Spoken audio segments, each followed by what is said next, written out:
so staged and very, like we were not put in like positions. It was more like very free and funny, sometimes cute, like things rolling around in the bed and being just very free. Quiet, please. We've been doing the TV commercial for the Desire bra, so the whole subject of the TV commercial was desire. And what is desire to you? This bra is different from the bras we've seen before because the other ones kind of pushed it in and made it look big in this direction. And now this is a totally different bra. It's more of a push up instead of a push in.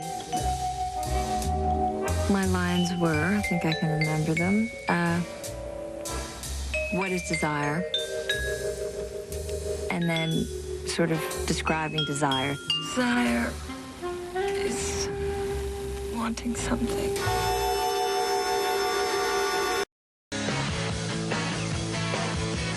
We're all supposed to be naughty angels floating up in heaven, and we're all really naughty and kind of, I don't know, maybe we're sex crazed or something. We're supposed to like say, you know, we're no angels, or there's always a little devil in me, and it's got to be a little bit cheeky and a bit bitchy.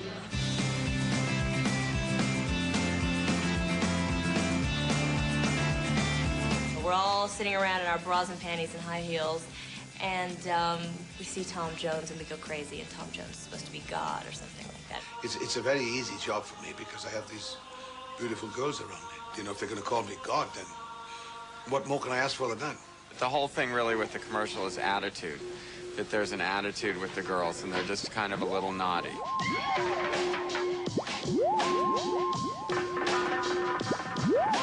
I've had underwear thrown at me my whole life, but it's never been Victoria's Secret. I walk down the street and everybody's like, oh, I love you in that Victoria's Secret. Actually, this one flight attendant, I was on an airplane, and she's like, oh my gosh, Tyra, page 47, page 47. You had this green bra, and it was so gorgeous. And she's like, see? I was like, oh my gosh. No other catalog creates such pandemonium. Yet, it's easy to understand what this mail order madness is all about. Beautiful girls and the beautiful next to nothing. But Victoria's Secret is not just beautiful women posing in beautiful clothes. This classy company spends a great deal of time searching the world for lush locales to serve as backdrops for their steamy catalogs. We're on the island of Mystique, and we're shooting the 1998 Victoria's Secret swimsuit edition. Yes. Perfect, Papa. When you wear clothing, when you're a bit, yeah, perfect. Has increased on an annual basis. I think every model would like to do Victoria's Secret, yeah. Because it's such a, you know, it's such a good image to have as well, because it's all about women that feel good about themselves. It's beautiful, and they're the nicest people to work with, I tell you. Because it's lingerie, and they think we're going to be half naked down the runway. Welcome back to E's steamy salute to Victoria's Secret. Ever since they were canonized in the catalog, the Victoria's Secret angels have enraptured millions. Next, meet the heavenly supermodels who elevate lingerie to a religious experience. I try to be an angel, but if she's an angel, then I'm Don't say it, Karen. We first met them in a series of TV commercials. 5 angelic beings bickering with the likes of singer Tom Jones and funny man Dennis Miller. Do you have a problem with that? You got a problem with that? Do you have a problem with that? too much attitude. You blow me down the runway. I thought it was just going to be like a really cool Victoria's Secret commercial, but the world is obsessed with it. Soon, they were everywhere. Their heavenly bodies sprawled across billboards and catalog covers. Probably one of the biggest campaigns I've ever done is the Angels. You know, it's just seen everywhere, and it's kind of like a fairy tale, and it's a woman's dream to be, you know, to fly and to be airy and to be so light. Yeah, eyebrows up. Try it again. A little flirty. Okay, he's right in front of you. 1, 2, 3, action. Welcome to heaven, Tom. Eyebrows up. We try to be angels. A little naughtier. Victoria's biggest stars, Tyra Banks, Stephanie Seymour, Karen Mulder, Daniela Pestova, and Helena Christensen, instantly became known as the Angels. They love being in the spot. We have all these other models that are saying, you know, I want to be one of the angels. I get stuff a lot on the street. People go, oh my God, there's an angel. People think I really am an angel. And because they've been so well received, the angelic figures will don their wings and float down the runway for the very first time. We wanted to use the Victoria's Secret Angels because they've become very famous. That's okay. We have a great stand-in. I think it's Chandra North. In Helena's absence, Chandra North will wear the coveted angel wings for the very first time. time. She's a supermodel. We've never used her before, but I think it'll be really great to have her as one of the angels. It's very hard to replace the angels. I guess I did something good in a past life or something. No, I don't know. I tried to be good, but yeah, this is a nice surprise, and it's really cool, the wings and stuff. I want to keep them. My wings are really, really long, and they kind of rest on the top of my butt, so when I walk, they go kind of like that. So I have like the rock ring, the rock wing, excuse me. Even though they were able to try the wings on in advance, some of the models wish they could have logged some flight time. They didn't let me have the wings. I had to leave them there yesterday, so no, I didn't practice. I'm not nervous or anything right now, but I'm sure just before I always get a little nervous.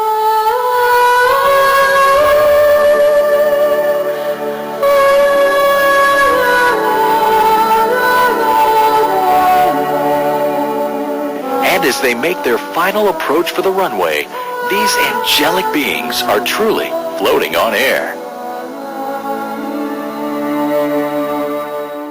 Every year, Victoria's Secret searches for fresh new faces to grace the runway along with the world's biggest supermodels.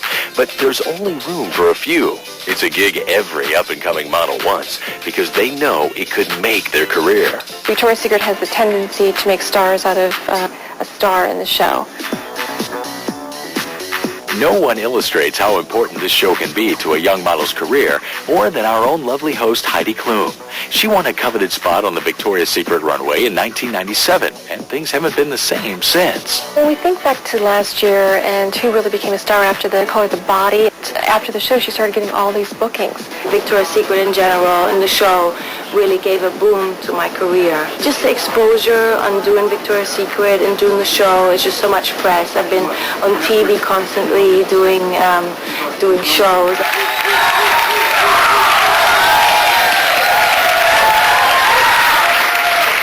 Now you started out as Section. Next, I look at a lacy new line. Our secret really is about changing all the time and always pushing the envelope and always coming up with something exciting for our customers. And at this year's runway show, lingerie fans can expect something extra special. The styling is a little more sophisticated this year, so it'll be a little different. Lace. English lace. How about that?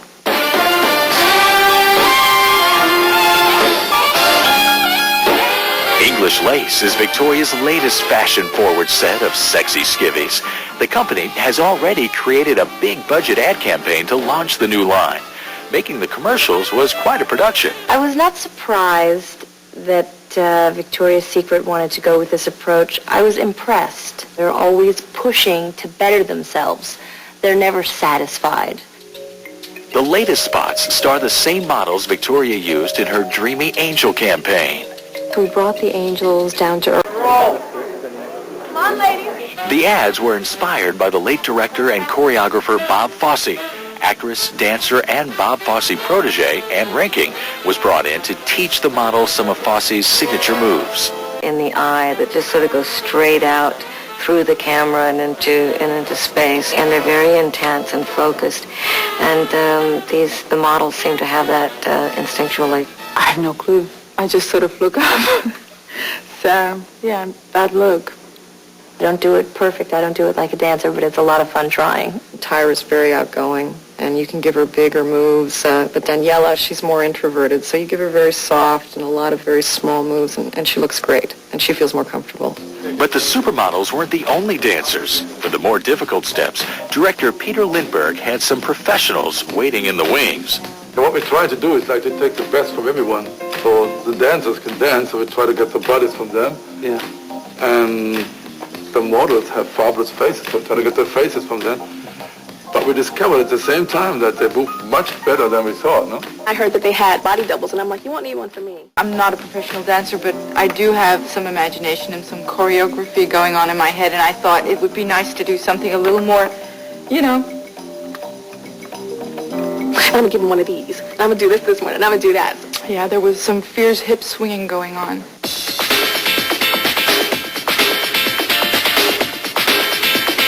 And despite all this bouncing around, the models swear their delicate lace undies held up just fine.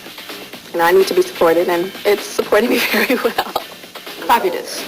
No doubt these supermodels turned dancers will create quite a stir on the runway.